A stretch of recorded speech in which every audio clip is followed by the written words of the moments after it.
Bonjour à tous, bienvenue sur la chaîne YouTube Mécanique Sportive, c'est Nicolas. Aujourd'hui, je vous présente la nouvelle Peugeot 408. On l'a déjà essayé sur la chaîne en avant-première lors des essais internationaux de cette voiture. Rappelez-vous, c'était en Espagne. Aujourd'hui, j'ai repris cette version en PureTech, le 1,2 litre, 130 chevaux. Alors c'est un moteur que tout le monde connaît, effectivement, je l'ai souvent dans les commentaires. Vous n'hésitez pas à me le rappeler. Mais je me suis dit qu'il était intéressant d'essayer cette voiture dans une finition un petit peu moins haut de gamme que la 225 chevaux en GT Pack, qui est vraiment le plus haut de gamme de la 408, puisque tout le monde n'achète pas forcément le plus haut de gamme. Donc j'ai demandé à Peugeot, qu'est-ce que vous avez le plus bas possible? Donc on a cette Allure Pack aujourd'hui en version PureTech 130 chevaux. Je vous refais un petit résumé de la 408. Elle existe en 3 motorisations différentes. 2 versions hybrides rechargeables, la version 180 chevaux et la version 225 chevaux. À chaque fois, il y a des batteries de 12,4 kWh avec ces versions. Et aujourd'hui, c'est une version 100% thermique, juste avec un start and stop de base. Même pas d'hybridation 48 volts ou autre, juste un petit start and stop de base. Les motorisations hybrides 180 et 225 chevaux, donc ce sera des 1,6 litre hybrides rechargeables pour les deux. Celui-ci, on a le 1,2 litre 130 chevaux avec 230 Nm de couple.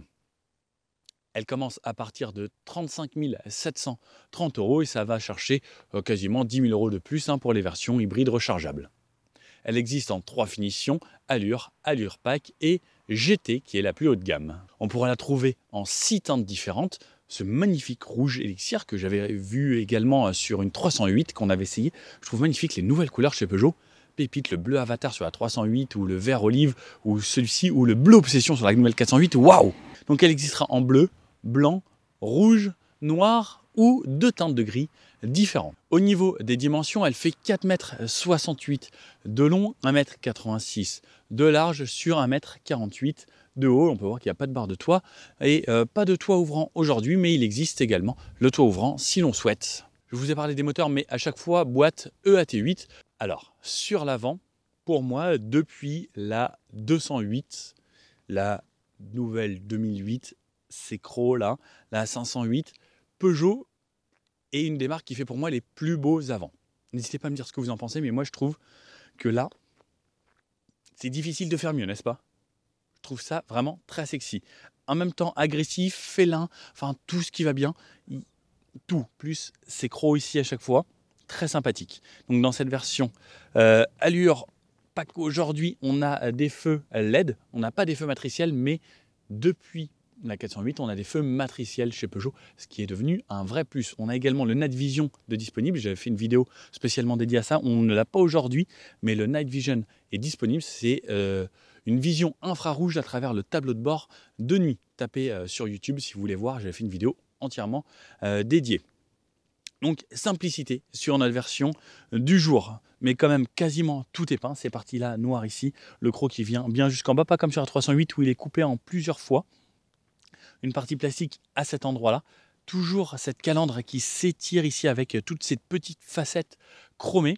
Le gros logo Peugeot qui intègre quand même aujourd'hui la conduite de niveau 2, donc avec les capteurs ici, donc les radars qui vont détecter les voitures qu'il y a devant, plus les caméras positionnées là-haut qui vont pouvoir suivre les lignes. C'est-à-dire que je peux lâcher les mains sur la route, la voiture va suivre les lignes et s'adapter à la vitesse qui va bien. Ça, c'est un vrai plus de nos jours. On l'essayera bien sûr pendant l'essai. Sinon, sur l'avant, voilà, assez simple cette version, mais qui a quand même vraiment du style. Sur le côté, par contre, vous allez voir, c'est autre chose. Alors, sur le côté, je ne sais pas encore comment caractériser ça. Peut-être une SUV-line. C'est berline sur cette partie, c'est SUV sur la partie basse. Suveline, ça passe ça comme nom. Pourquoi pas. Bon, les codes du SUV quand même avec ces arches de roue ici en plastique, cette partie plastique ici, donc ça reprend un petit peu sur le bas de caisse ici et surtout à l'arrière ce gros pare-choc. Là on peut vraiment appeler ça un pare-choc, je vous le remontre en 3/4 arrière, mais on peut vraiment appeler ça un pare-choc parce qu'il est massif et tout en plastique. Et pareil, il reprend les arches. Donc ce n'est pas peint aujourd'hui sur cette version. De ce côté-là, on retrouvera la trappe à essence dans la PureTech, on pourra mettre 52 litres. Dans les autres versions, les hybrides rechargeables, on pourra mettre que 40 litres parce que c'est rétréci pour laisser plus de place aux batteries. Donc version essence, pas de version diesel sur cette nouvelle 408. Des poignées normales sur le côté, des rétros ici plutôt bien dessinés en noir qui donnent une sorte de beau contraste avec le rouge et le noir. Pareil, on peut voir pas de chrome du tout sur cette voiture. Vraiment, entre le rouge et le noir, ça donne un caractère un petit peu plus affirmé à cette voiture. On a des jantes en 19 pouces aujourd'hui, on pourra aller jusqu'au 20 pouces. Ça commence au 17, on a 17, 19 et 20 pouces. Les roues de 20 pouces seront bien plus larges, ce sera du 245 alors que là on a du 205. Les roues en 20 pouces en 245 de large, on les a essayées lors de nos essais internationaux à la présentation de cette voiture et ça amène un comportement totalement différent à cette voiture. Elle colle beaucoup plus la route, cela sont plus économiques et surtout sur le 130 chevaux comme on a aujourd'hui, ce sera bien plus intéressant et ça consommera également beaucoup moins d'essence. Là, je trouve que c'est à ce moment-là, sur l'arrière, qu'on voit le plus ce gros pare-choc ici. Alors, n'hésitez pas à me dire ce que vous en pensez. Moi, j'étais un petit peu mitigé au début. La première fois que je l'ai vu, je l'ai quand même trouvé assez proéminent, mais petit à petit, je commence à m'y faire. Et ça donne un look à cette voiture et quand on regarde ce 3/4, ça reste vraiment bien agressif avec ses feux ici à LED également. On a du full LED sur l'arrière et une partie très marquée. Pareil, on peut voir ici une sorte de petite queue de canard toute petite sur l'arrière, sur le bout et les petites oreilles de chat là-haut qui nous font penser un petit peu à une autre voiture très connue, assez haut de gamme. L'antenne type requin là-haut et j'aime bien en fait parce qu'il y a des lignes un petit peu dessinées partout. Je trouve ça vraiment bien fait. Au final, j'adore cette partie haute. Là, je trouve ça extraordinaire. Le long bandeau noir qui traverse tout le long, comme toutes les nouvelles Peugeot, pour étirer la voiture et la poser encore un petit peu plus. Et donc, ce gros pare-choc tout en plastique. Je ne sais pas ce que ça donnerait. Il faudrait peut-être essayer un Photoshop. S'il y en a, certains de vous qui sont un petit peu doués sur Photoshop, n'hésitez pas à essayer de le peindre couleur carrosserie. Ça peut être assez intéressant.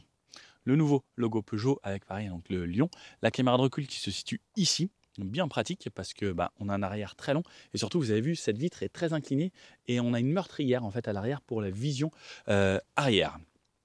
Le coffre, hop, donc pas d'automatisme aujourd'hui et un volume de 536 litres. On aura un volume plus petit de 470 litres sur les versions PHEV puisqu'il y aura des batteries sous le plancher.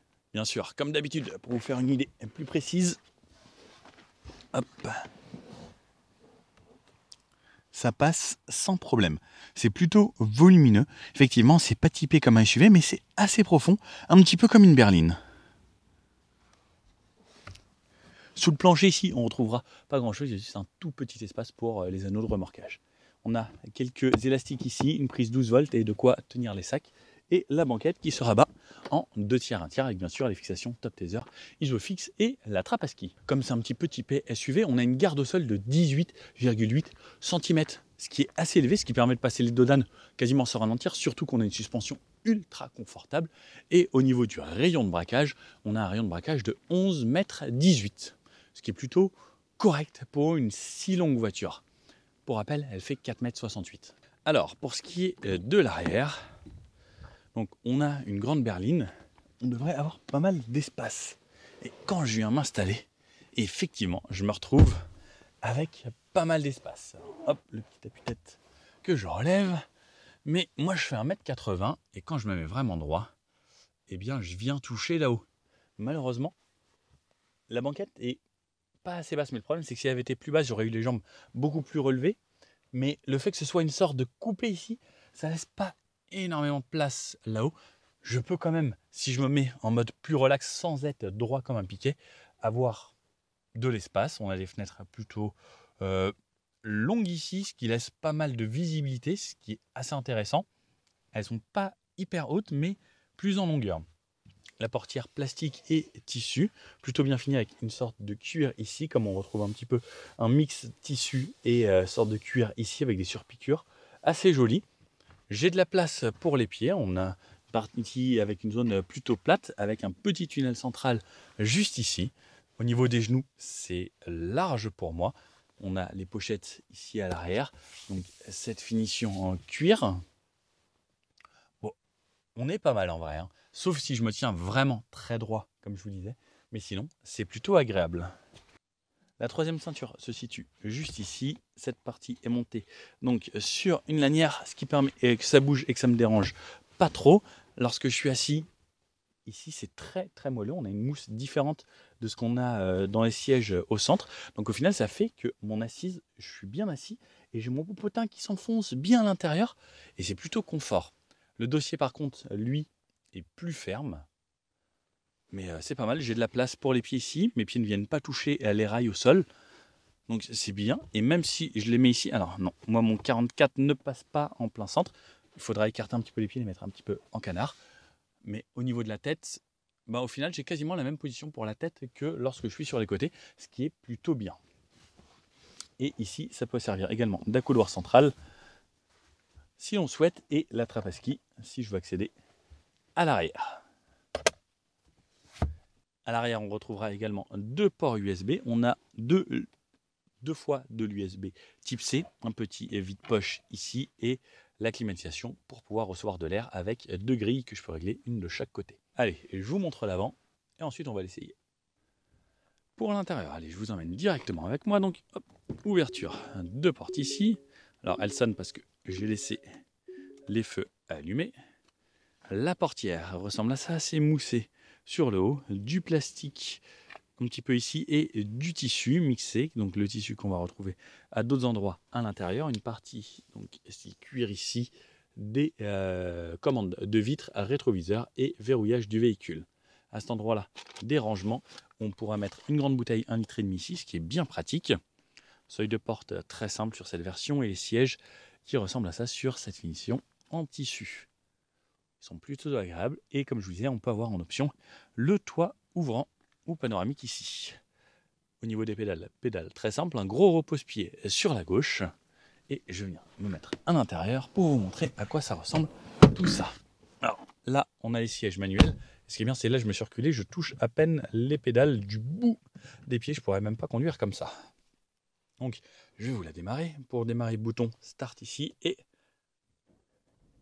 hop, voilà, nous avons deux écrans. Donc, chez Peugeot, toujours, on regarde par-dessus le volant, donc pas d'affichage tête haute puisque c'est toujours ce iCockpit qui permet de voir et d'avoir toutes les infos au-dessus du volant. Donc on conduit toujours de cette façon avec les mains ici et on regarde par-dessus. Le nouvel écran que l'on retrouve sur la 308 et donc ce nouveau 408 avec les iToggle ici, donc ça veut dire qu'on peut toucher pour avoir les raccourcis. C'est plutôt joli, les animations sont jolies, ça marche assez bien. J'ai eu aucun souci. Alors pour être totalement transparent avec vous, quand j'avais essayé les 308, c'était pas totalement fonctionnel, alors que là, absolument aucun souci. Le CarPlay connecté, j'ai le CarPlay sans fil qui marche très très bien. Je peux avoir la radio a des enceintes un petit peu partout et la sono est plutôt de bonne qualité. Si vous voulez de la très très bonne sono, je vous conseille absolument la sono focale qui sera excellentissime. Pour moi, au niveau de chez Mercedes, hein, la sono focale, pour vous dire. Hop là, mon CarPlay. Si je veux retourner au réglage de la voiture, donc il faut que je retrouve le truc Peugeot. Ah non, je ne l'ai pas là, donc ça veut dire que je vais directement retourner au Home juste ici. Bah oui, puisqu'on ne l'a pas là-haut, puisqu'on a la touche Home ici. Ces toggles, on peut les personnaliser et ensuite on aura tous les paramètres de la voiture et autres juste ici. On a quand même des touches raccourcies en dessous pour les réglages de la voiture, le menu climatisation, le dégivrage avant, le recyclage d'air, dégivrage arrière, éteindre la climatisation si j'ai envie de l'éteindre totalement et la touche warning juste ici. Sur le haut, notre petit écran ici. Comme on connaît, on peut bien sûr changer les vues comme d'habitude. Les animations sont beaucoup plus rapides qu'avant et ça c'est un vrai plus. On a toujours l'affichage ici, on a le contour qui peut s'afficher de cette façon si l'on souhaite et le GPS qui peut prendre le plein écran avec toujours les aides à la conduite juste ici. Je vous avoue que moi j'aime bien les compteurs de cette façon avec ma température et le kilométrage que j'ai fait. Le volant, toujours le petit volant de chez Peugeot. Alors ça, il ne change pas, on a juste le nouveau logo au centre ici. Sur la gauche, les aides à la conduite. Si j'appuie une fois sur assise, c'est régulateur adaptatif. Si j'appuie une deuxième fois, conduite de niveau 2. Donc on verra qu'il y aura le volant qui va s'afficher, donc le petit volant qui s'affiche ici.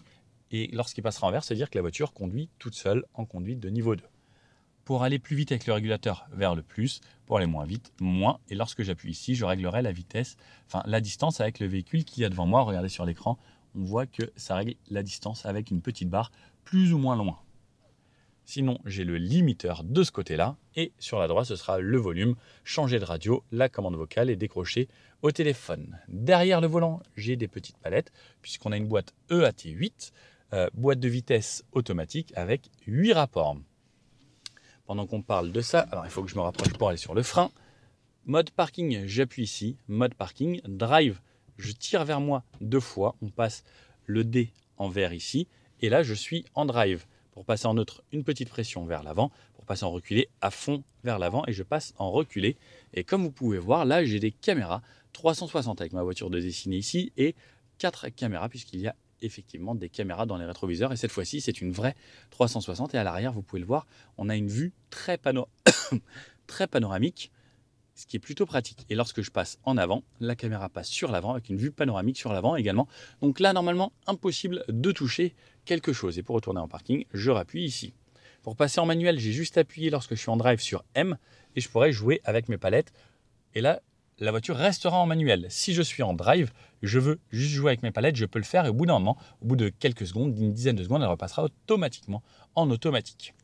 On peut voir des petites LED sur le côté ici, le tableau de bord ici qui s'ouvre, qui se referme ensuite et cette ligne qui se prolonge jusqu'au bout là-bas. Et ensuite, on retrouve une deuxième LED. On retrouve également un petit éclairage, alors je ne sais pas si vous pourrez le voir là, qui éclaire le tissu derrière cet écran. Et ensuite, toute une console ici qui est moussée. Un petit peu plus bas, on retrouvera le chargeur par induction à cet endroit-là. Donc hop, j'essaye s'il veut bien. Bon, là au niveau de mes mains, vous avez le chargeur par induction qui est éclairé. Le volume ici et les touches raccourcies. La commande de boîte. Au fond, on aura également port USB-C à cet endroit-là pour connecter votre téléphone si vous voulez, pour recharger. En plus du chargeur par induction au-dessus, la prise 12 volts. Double porte-gobelet ici que je peux refermer si je souhaite. Hop, la clé. Donc la clé qui ne change pas depuis des années. Juste le petit logo à l'arrière, donc qui est le nouveau logo Peugeot. Le frein à main électronique. On n'a pas de auto-hold lorsqu'on le veut manuellement, mais on a un auto-hold lorsqu'on est en conduite de niveau 2. Les drive modes ici pour avoir le mode sport, normal ou éco. Donc on va voir selon les modes. L'éclairage va changer, donc là par exemple on est en sorte de bleu ici. En normal on va voir des couleurs un petit peu plus typées vert et des couleurs plus rouges lorsqu'on sera en mode sport. Et pareil, on pourra voir sur le côté que l'éclairage LED passe en rouge, tout comme les toggles juste ici. Ensuite, de quoi poser son téléphone à cet endroit-là. Un endroit avec toujours des rangements et en plus c'est éclairé, c'est toujours très profond. Et une autre prise ici en USB-C. La boîte à gants ici, très profonde. Comme on peut voir, on peut mettre des documents A4 sans problème. Et les gilets à cet endroit-là. Le rétroviseur central de cette façon, avec les bords sur les côtés qui sont assez épais. Sur le haut, on retrouve qui est attaché ou pas. Les lumières, j'ai juste à toucher. Hop, c'est parti ici qui sont tactiles. La touche SOS à cet endroit-là, LED ici chez Peugeot et pour l'alarme. À cet endroit-là, hop, ah, pas d'éclairage. Bon, je pense que je vous ai montré la totalité de l'intérieur et de l'extérieur de cette voiture. Let's go l'essayer, voir ce que ça donne ce petit moteur 130 chevaux sur cette 408. Allez, c'est parti à bord de cette 408 130 chevaux. Donc il existe 3 moteurs comme je vous disais, le 130 chevaux, donc le PureTech celui-ci, et 2 versions hybrides, le 181 et le 225 chevaux en hybride rechargeable. J'ai décidé d'essayer celui-là parce que on a déjà fait les gros moteurs. Je me suis dit que ça pouvait être intéressant de pouvoir essayer quelque chose de plus léger et surtout d'un petit peu moins cher. Allez, drive, Et c'est parti. Donc le moteur que l'on connaît bien chez Stellantis. Là ça qui me prévient toujours des radars, ça c'est la petite option qui fait plaisir, qui permet de préserver quelques points sur son permis, parce que c'est vrai que souvent on arrive à rouler à des allures où maintenant les radars sont des fois un petit peu vicieux, surtout avec les nouvelles voitures. C'est de plus en plus confortable, il est de plus en plus silencieux. Dans une zone de contrôle. Donc Waze plus le Coyote intégré, parfait. Donc ici c'est 70, on va ensuite faire un petit bout de ville. J'ai en plus mes aides à la conduite ici, j'ai mon assistant au régulateur de vitesse avec le régulateur adaptatif. Ça c'est vraiment l'option que je recommande. Donc là on est sur une allure pack et vraiment ça, si vous pouvez, je vous recommande vraiment. Mais rien que le régulateur adaptatif, regardez la voiture de devant elle ralentit ou autre, j'ai pas besoin de toucher à mes pieds. Et en vrai, même sur ce genre de petite route, moi je l'utilise quasiment tout le temps, puisque c'est un confort supplémentaire. Donc là je vois que par exemple à 67 km/h je suis en 6ème, donc on a la boîte EAT8, on va bien sûr à passer le 8ème rapport, surtout sur autoroute, pour quelques économies. Zone de contrôle. Et ensuite elle me prédit par exemple que ça va être 50, et si j'appuie sur OK, la voiture passe à 50. Donc elle m'indique les panneaux, il y a une lecture des panneaux, et ensuite j'ai juste à cliquer sur OK pour qu'elle s'adapte à la bonne vitesse. Là par exemple elle va dire zone 30, j'ai juste à cliquer sur OK pour aller à 30 km/h. Donc là OK, elle ralentit d'elle-même, elle freine si elle a besoin, et ensuite elle passe à 30. On peut repasser à l'accélérateur bien sûr à n'importe quel moment pour accélérer si on a besoin, et ensuite la voiture va se remettre. En plus on peut après bien sûr remonter la vitesse. Là par exemple elle a freiné parce que devant il y avait un camion, hop, et là ça passe. On tourne ici. Le petit volant, alors à chaque fois il faut le temps de s'y refaire parce que c'est vraiment beaucoup plus petit que toutes les autres marques, avec ce double mets plat. Une fois qu'on a trouvé sa position, ça va. Alors je trouve que dans cette voiture c'est correct, j'arrive à trouver ma position assez facilement avec le tableau de bord qui se situe au-dessus du mets plat ici, pour pouvoir voir le tableau de bord et les indications de vitesse, parce qu'on n'a pas d'affichage tête haute chez Peugeot, puisqu'ils ont considéré ça comme un affichage tête haute. Là par exemple vous voyez je suis en ville, je laisse la voiture gérer d'elle-même. Juste il faut que je sois prêt au cas où à utiliser le frein, mais sinon vous voyez ce confort supplémentaire de ne pas avoir accéléré, freiné, d'avoir toujours le talon posé et le pied juste en petit. Là je peux vraiment poser mon pied, et si j'ai besoin je vais freiner. C'est quand même un avantage non négligeable. Je pense que ça c'est l'innovation sur les nouvelles voitures la plus utile qui existe. Et on va voir si elle va bien jusqu'à l'arrêt. Donc là elle ralentit, elle ralentit, elle ralentit. La voiture devant s'arrête et elle va jusqu'à l'arrêt gentiment sur la fin. Et auto hold. Ah, elle met le hold, ça c'est une bonne chose. Par contre chez Peugeot, alors Peugeot il va falloir modifier ça. J'ai l'impression que la voiture force un petit peu toujours lorsque je suis sur le hold avec le régulateur et le stop and go comme ça.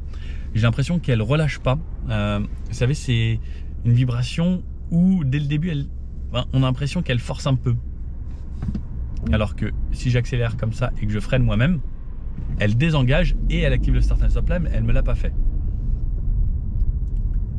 et ça serait un plus de corriger ça. Je pense que ça doit être juste logiciel, Peugeot sur une mise à jour, le fait de ne pas avoir cette sensation de sa force, alors que là par exemple là je suis à l'arrêt et j'ai l'impression que c'est vraiment désengagé.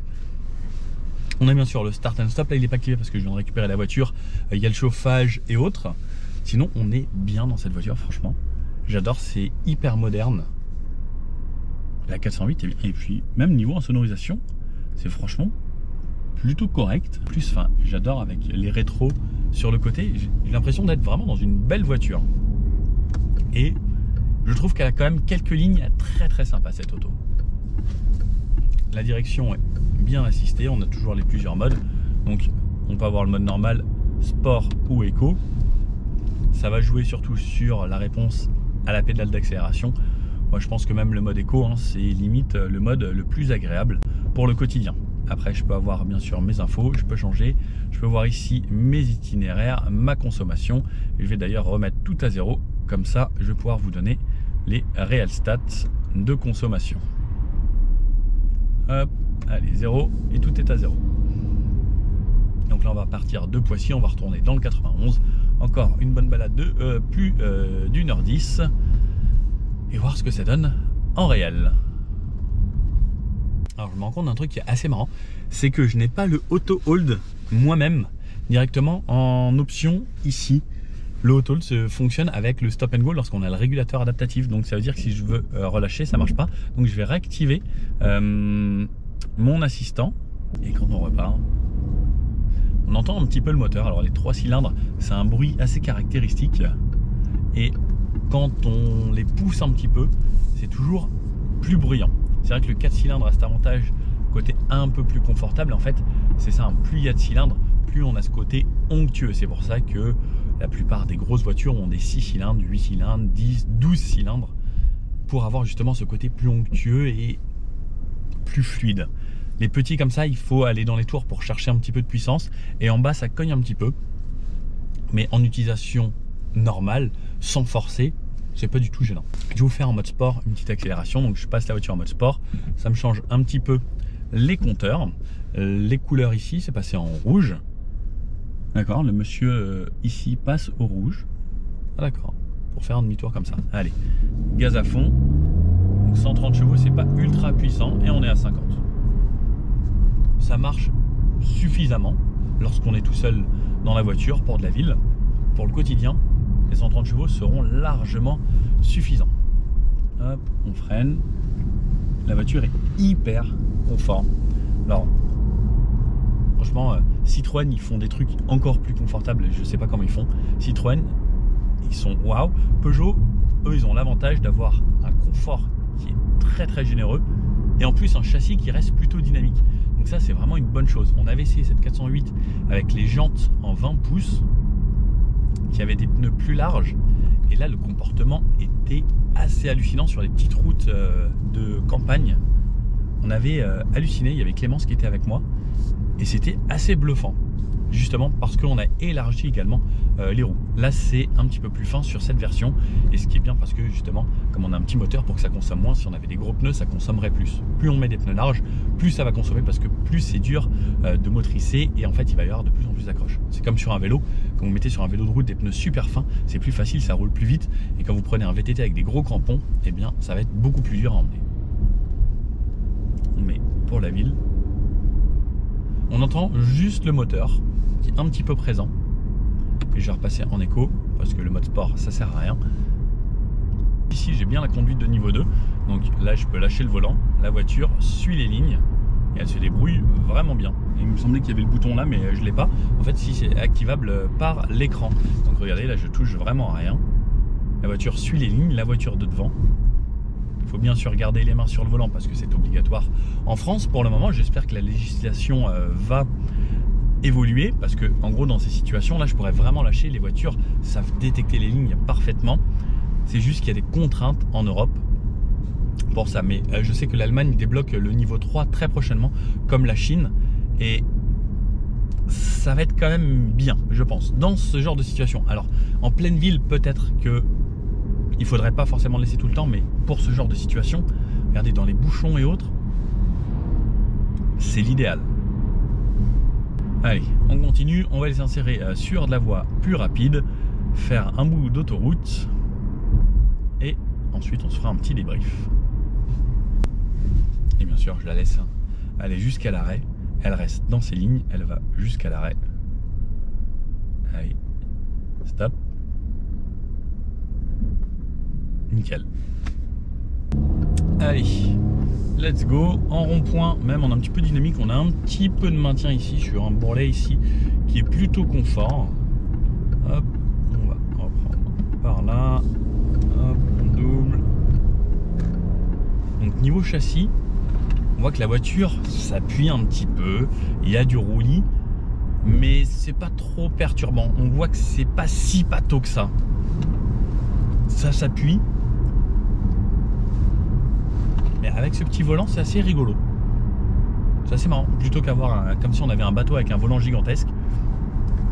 Ça me va. Allez, donc là, ici, on va s'insérer sur du plus rapide. On va aller se mettre à 90 dans un premier temps. Vitesse de camion.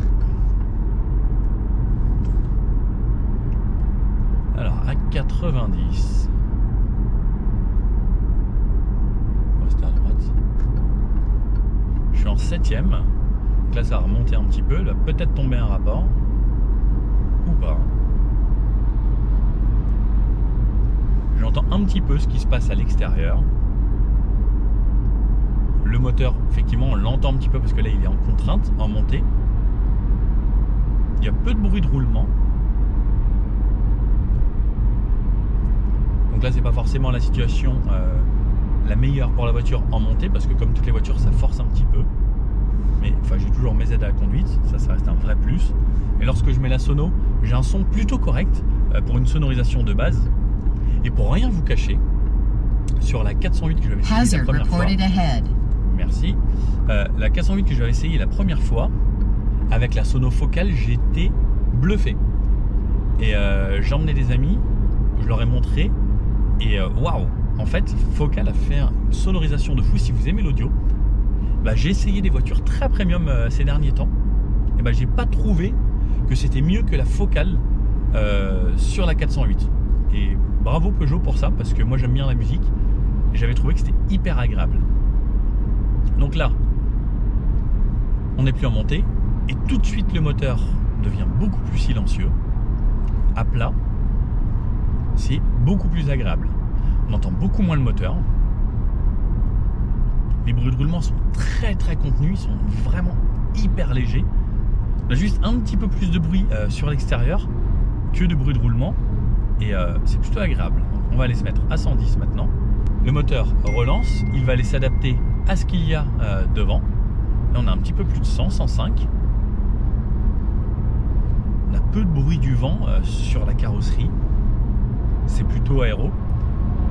En fait, il y aurait peut-être pu y avoir un petit travail supplémentaire sur l'insonorisation au niveau des fenêtres. Et en fait, ça en aurait rendu une voiture genre presque premium, quoi. Avec un moteur un petit peu plus gros. Même en virage, sur des longues courbes rapides, on sent que la voiture est plutôt bien équilibrée. Sur votre trajet. Hop, et là, je suis à 110. Je suis agréablement surpris. Donc là, on a bien sûr des radars ici. Mais je suis vraiment agréablement surpris. À 110 km/h, le peu de bruit qu'il y a. Zone de contrôle. Merci Waze. Là, en changement de goudron, là c'est un goudron qui fait du bruit. Là, pour faire de la route, elle est ultra agréable. J'ai essayé une voiture qui valait beaucoup plus cher hier, alors qu'il était un SUV, mais on avait énormément de bruit du vent et autres. Et là, franchement, bonne surprise. Parce que j'avais pas fait énormément d'autoroute l'autre fois avec la 408, mais elle donne envie de rouler clairement. Et on est bien, je suis bien dans mes sièges.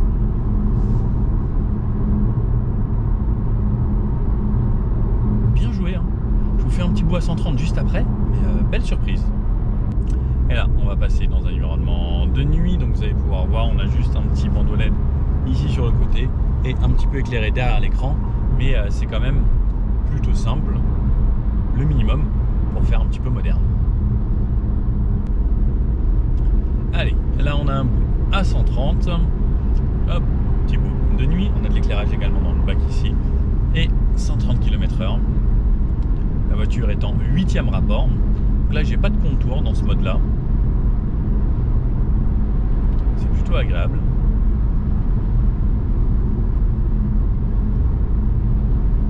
Et je vois, même quand ça relance, on entend un petit peu le moteur, mais un petit peu moins que à bas régime, ou quand on est à basse vitesse. Les bruits d'air, même à 130, sont bien contenus. Comparé à ce que j'ai essayé hier, c'est fou quand même. La voiture ralentit si devant ça ralentit. Elle réaccélère gentiment. Alors c'est pareil, selon le mode sport, éco ou normal, elle va réaccélérer plus ou moins fort. Là on est toujours en mode éco, donc le but c'est toujours avec une accélération progressive pour pas consommer trop. Et elle donne vraiment envie de faire de la route. Je pense que si je pars en vacances, la prochaine fois, je demande à Peugeot une 408. Parce qu'elle est vraiment très agréable.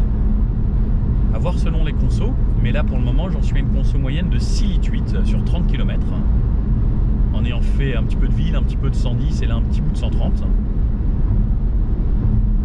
Bah, c'est très agréable. Allez, ça fait un petit peu plus d'une heure que je conduis cette voiture. Je arrive pas très loin de chez moi. Plus je roule, plus l'autonomie s'allonge. Donc là, j'ai fait 60 km. Il me reste 120 km d'autonomie. 620 km d'autonomie au compteur. Hop, on est dans les petites rues. Le gabarit n'est pas extrêmement large, donc on s'y fait assez bien. La voiture est facile à emmener, hein, même dans les petites rues. Et au bout, on va pouvoir tester le rayon de braquage.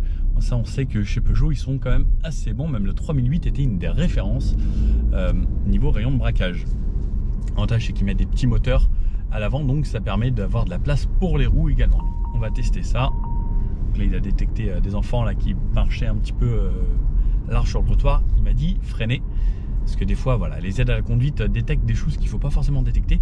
Mais je préfère que ce soit trop anticipé que pas assez. Allez, là, le tout petit rond-point, on va embuter de braquage. Donc, hop, je tourne.